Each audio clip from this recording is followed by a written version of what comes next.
안녕하세요. 생방송 황금펀치 정혜전입니다. 통합신당 후폭풍이 거셉니다. 새누리당은 중진급 인사들의 잇따른 출마 선언으로 맞대응하고 있고 기선 잡은 민주당은 정권 심판론을 다시 거세게 몰아붙이고 있습니다. 통합신당발 폭풍, 정치 지형을 어떻게 바꿔놓을지 진단하겠습니다. 이영일 전 의원, 최재욱 전 장관, 그리고 진행을 도와주실 황성준 의원 나오셨습니다. 안녕하세요. 안녕하세요. 네. 자, 신당 창당 합의를 놓고 지금 여야 공세가 뜨거운데, 자, PDP에서 지금 저희 한번 화면에서 자, 말들을 보겠습니다. 자, 이게 새누리당 쪽에서 나오는 발언들입니다. 야합 떡다방이다. 뭐 지분 노름이다. 밀실 야합이다. 신당떨이 1+1 뭐 신당떨이 아니냐 이런 얘기들이 있고, 또 민주당 새정치연합에서는 무슨 소리냐. 독주 저지하는 강력한 야당이다. 황골탈퇴한다. 시대적인 요구다라고 이렇게 얘기를 하고 있습니다. 양측 주장 어떻게 보면 당연히 이렇게 다를 수밖에 없는데 의원님의 평가는 어떻습니까? 글쎄요, 여야 정당의 주장과 논평, 거기에 국민들은 크게 구애받을 필요는 없을 것 같습니다. 지금 작년 1년간 국회를 바라보는 우리 국민들은 너무 절망적이었어요. 야당이 국민이 뽑아준 국회를 버리고 6개월 이상 장외투쟁을 했습니다. 거기에 또 노숙투쟁을 했습니다. 그렇기 때문에 국회를 버렸기 때문에 민생을 외면했죠. 그리고 여야 간의 선진화법은 통과되어 있어도 오히려 지금 선진화법 때문에 여당도 재구실 못하고 야당도 재구실 못하면서 민생이 철저히 배제됐어요. 국민이 거기에 대한 저항은 야당에 대한 지지의 철회였어요. 그런 상황에서 어떻게 하면 그런 정치를 끝내고 타협이 숨쉬는 정치가 가능하지 않느냐, 그런 기대 때문에 새정치의 뜻을 모았습니다.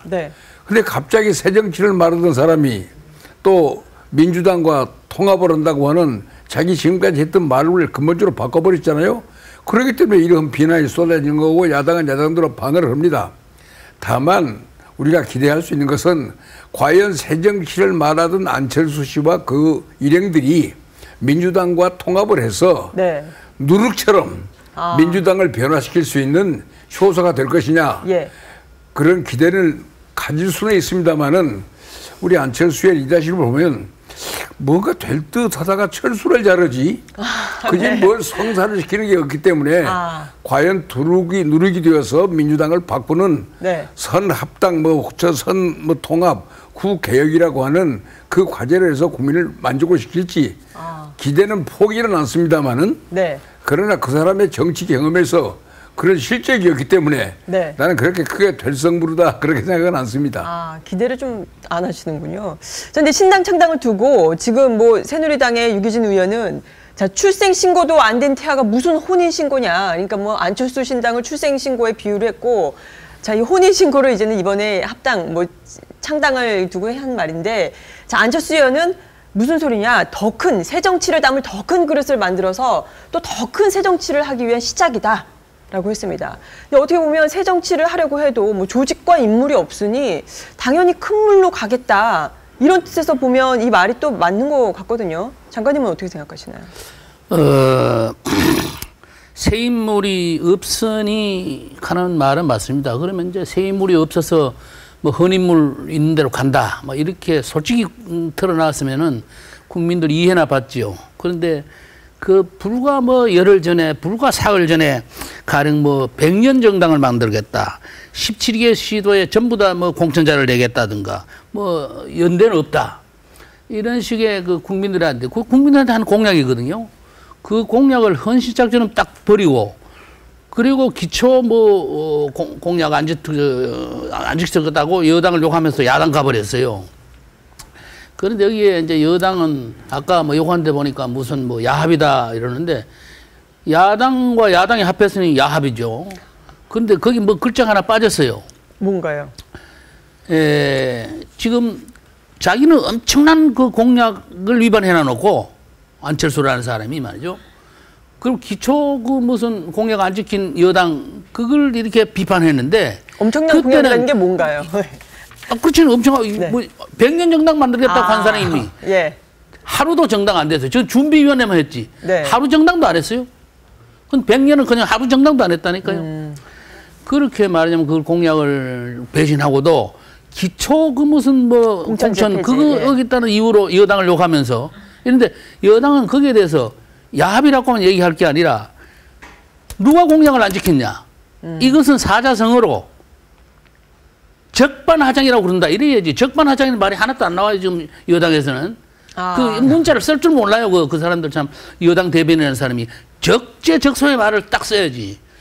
적반하장이라고. 그렇게 보시는군요. 그런데 새 정치를 바라는 그 사람들이 굉장히 기대를 많이 했는데 참 모두 참 허탈해하고 실망해하고 있어요. 그 점을 알아야 돼요. 지금 안 의원의 발언을 놓고도 사실 좀 논란이 되고 있는데, 자, 보시면요. 자, 새정치는 거대 양당 구조를 깨는 것이다. 정치공학적인 선거연대 없을 것이다. 라고 했는데, 이제 3월 3일 날 어제 나온 발언인데, 자, 민주당이 바뀌어도 새정치, 또 새누리당이 바뀌어도 다 새정치다. 라고 했습니다. 새정치에 대한 그 안철수 의원의 뭔가 인식이 조금씩 바뀌고 있다라는 느낌이 드는데, 이 의원님은 어떻게 보시나요?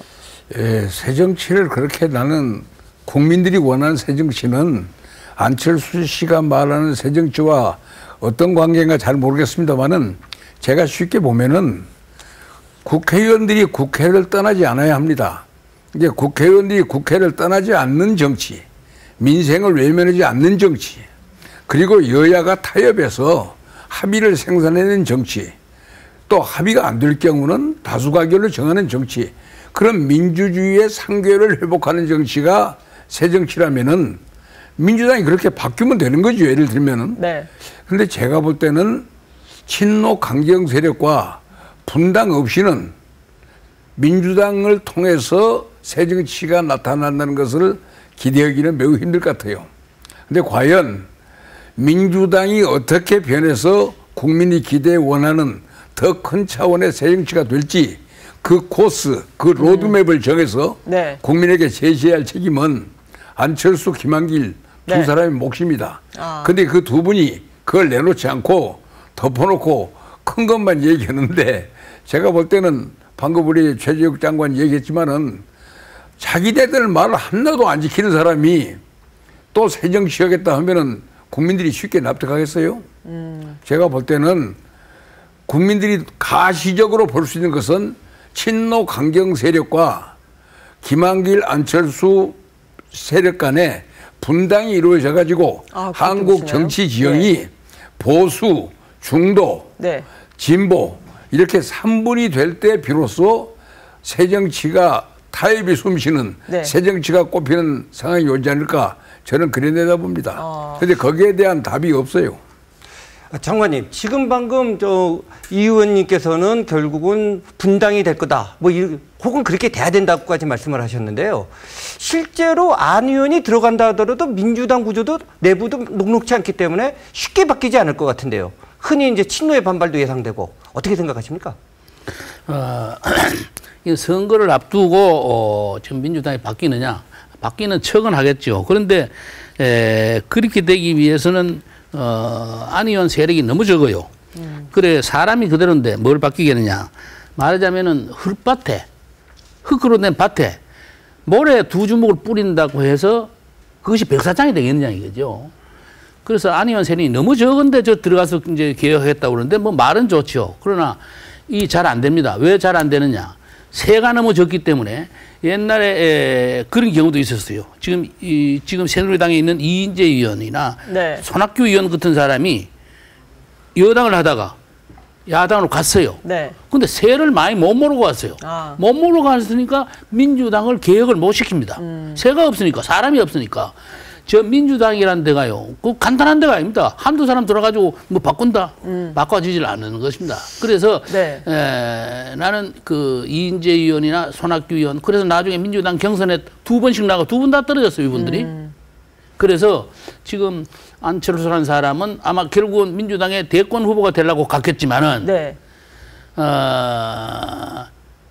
결국 자기는 김영삼 민주당 총재를 본받으러 갈지 모르지만 김영삼 민주당 총재가 그 뭉칠 때 하고는 세가 너무 적어요.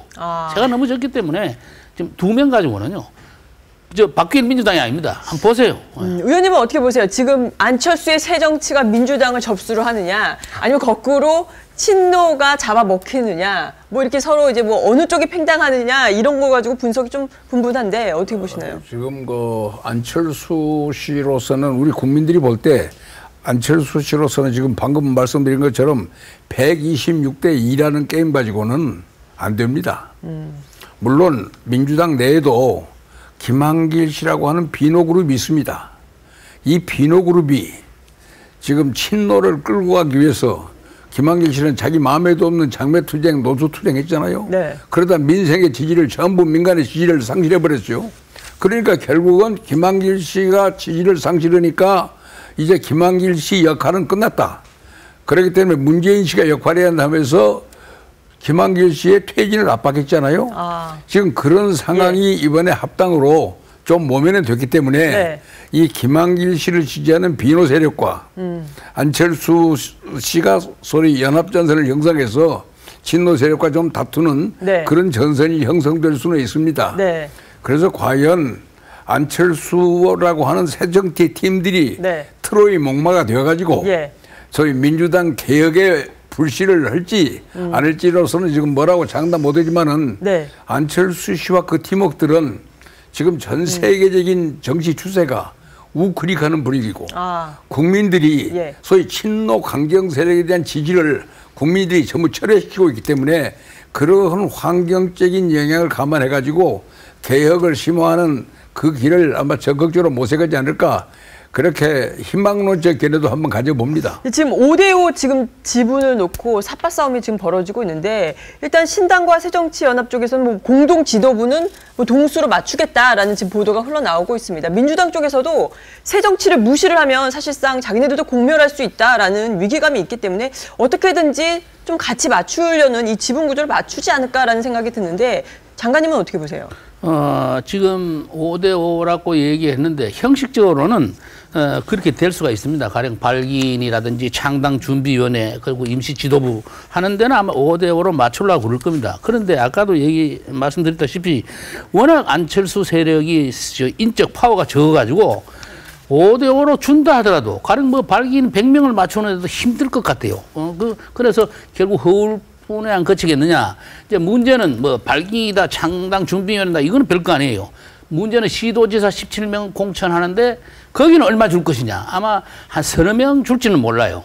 그 문제는 요다음 2016년에 총선 공천 그리고 2017년에 대선 공천인데 그때까지는 시간이 많이 남았습니다. 많이 남았으니까 지금 아까 이영일 의원 말씀하셨다시피 지금 김 대표와 안철수 세력과 그리고 이제 친노 사이에 이제 분화가 언제 되느냐. 이번에는 분화할 필요가 없습니다. 친노는 느긋하게 있는 겁니다. 세월이 많이 남았으니까 우리가 언제든지 당권 찾아올 수 있다. 느긋이 있습니다. 이번에 안철수 세력 보고 이렇게 얘기합니다. 속으로. 겉으로 얘기 안 하지만 속으로. 이번 지방자치 선거에서는 써먹을 만해. 그 치어리더 한 막게 보겠다. 그 안철수 세력을 치어리더 보는 거죠. 그럴까요? 우리 신부는 잘해라. 이제 뒤에 이제 총선 공천 대선 때 가서 보자 이게. 그때 가서 이거 실험할 때 매두를 친다고 그럽니까? 그렇게 되는 겁니다. 그래서 그걸 느긋이 기다리고 있는 거예요. 이번 지방자치 선거는 친노는 절개히 보고 있습니다 지금. 근데 지금까지 말씀하신 걸 들으면은요, 뭐 안철수 의원은 머리가 없는 것처럼 말씀하신 것 같습니다. 결국은 뭐 그런 보도는 안철수 의원도 바보가 아닌다면은 역사적인 경험이라든지 이걸로 다 알 텐데. 역사적인 경험이 뭐가 있습니까? 겨우 지금 초년병이고요. 국회의원 1년을 아직 못했습니다. 아니, 그러니까 개인 경험으로 배우는 게 아니지 않습니까? 뭐 책을 통해서도 배울 수 있는 거고. 이과적인 머리로 이 정치 이 경험을 갖다가 어떻게 너무 때리는가? 박사라고 해서 대통령이 되는 겁니까? 그렇게 보시는군요. 이제 정치 경험이 좀 부족하다. 이번에 연대도 약간 그런 연장선상이었다라고 말씀하셨는데. 그러니까 결국 얘가 얘기했잖아요. 이제 치어리더 하기는 적당해요. 좀 더 지켜봐야 될 것 같고요. 근데 치어리더가 야구장에서 치어리더지. 그거가 뭐 최우수상을 받습니까?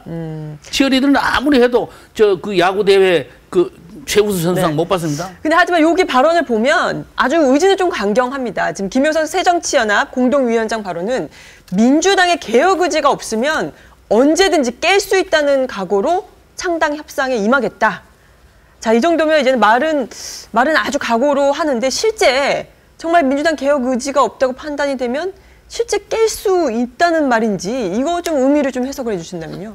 이게 지금 제가 볼 때는 아마 우리 안철수 의원과 김한길 대표 사이에 민주당 개혁에 대한 자기들 나름대로의 로드맵을 놓고 대화는 했을 겁니다.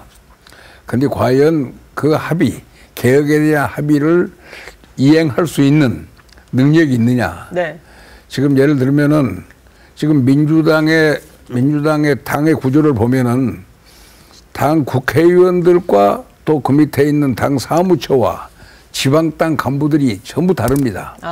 근데 제가 볼 때는 아까도 들어서 합니다만은 지금 소위 친노 강경파들이 당의 모든 사무처를 거의 장악했어요. 네. 그리고 지방의 대의원들도 거의 장악했습니다. 그러면 그걸 견제할 만큼 신당이 많은 사람을 데리고 들어가서 네. 당내 경선을 해야 할 텐데 과연 그것을 오가나이즈 할 수 있는 힘이 있느냐.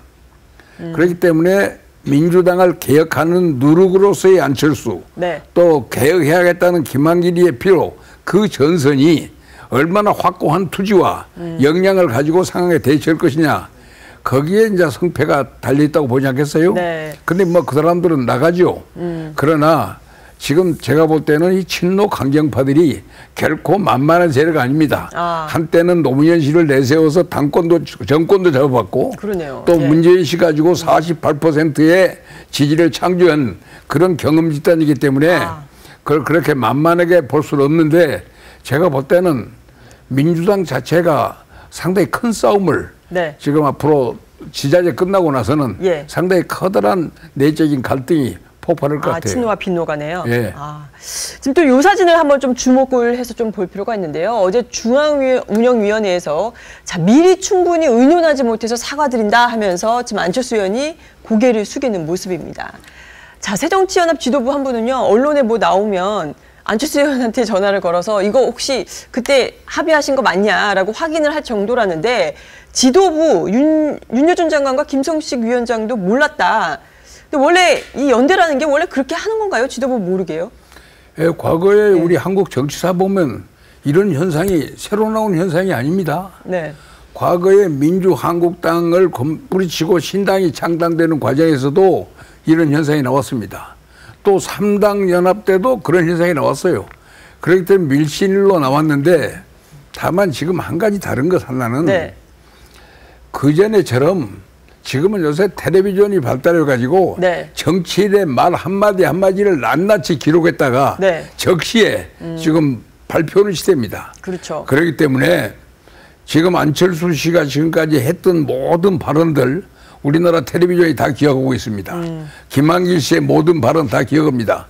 그렇기 때문에 그런 문제, 그 발언에 대한 책임을 지는 모습을 보이지 않으면은 네. 심판을 자기가 자초하게 됩니다. 그렇기 때문에 국민에게 기대를 불러일으켰던 것만큼 거기에 합당한 가치 보상, 네. 권력 보상을 하지 않고는 밀실 정치에 대한 책임을 면하기는 힘들 겁니다. 이 사진도 조금 마지막으로 좀 한번 보면, 자, 이 사진은 지금 김한길 대표가 또 인사를 하는 모습이고요. 그리고 이쪽은 김한길 대표가 사실 뭐 의총장에서 2번 정도 눈물을 흘리셨다고 하는데 여기 보면 좀 코가 좀 빨갛습니다. 여기도 좀 약간 눈물을 흘렸는지. 왜 좋은 일에 놓고 눈물을 흘립니까? 그러니까 그 이유를 좀 여쭤보려고 제가 그랬어요. 장관님, 왜 이 눈물의 의미는 뭘까요? 예, 그동안에 참 친노 강경파 때문에 고생을 많이 했는데 이제 박수를 5차례나 받았지 않습니까? 이제 더군다나 그 강경파인 홍익표 의원이 대표 되고 난 뒤에 가장 잘했다. 뭐 이렇게까지 하니까 아마 좀 이제 울컥했겠죠. 그런데 사실은 그 순간에 저기로는 새정치 그 사무실에 네. 사무실에는 전국적으로 그 팬들이 전화가 엄청 많이 왔대요. 이게 무슨 짓이냐? 왜 새정치를 포기하느냐 하고 막 항의도 하고 뭐 이런 게 많이 모였는데 그런데 이런 참 새정치에 대한 국민들이 염원이 많았거든요. 그런데 이것을 갖다가 김한길 대표가 네. 새정치가 있기가 전에 무슨 의원이죠? 아이고, 이름도. 안철수 의원이요? 안철수 네. 의원을 보상을 해가 버렸잖아요. 네. 본부를 보쌈해 보쌈을 가버리니까 네. 지금 막 그 실망들이 엄청 많거든요. 그래서 사실 이런 그 순전히 자기 출세를 위해서가 아니고 새 정치가 이루어지는 걸 바라는 사람들이 항의 전화 걸고 있거든요. 네. 이런 실망한 사람들에게 약간 미안하다는 뜻의 그런 눈물이었으면 하는데 그런 눈물은 아니겠지요. 그런 눈물은 아니다. 저 시간이 부족해서 오늘 여기까지 하겠습니다. 네, 오늘 말씀 감사합니다. 예, 고맙습니다.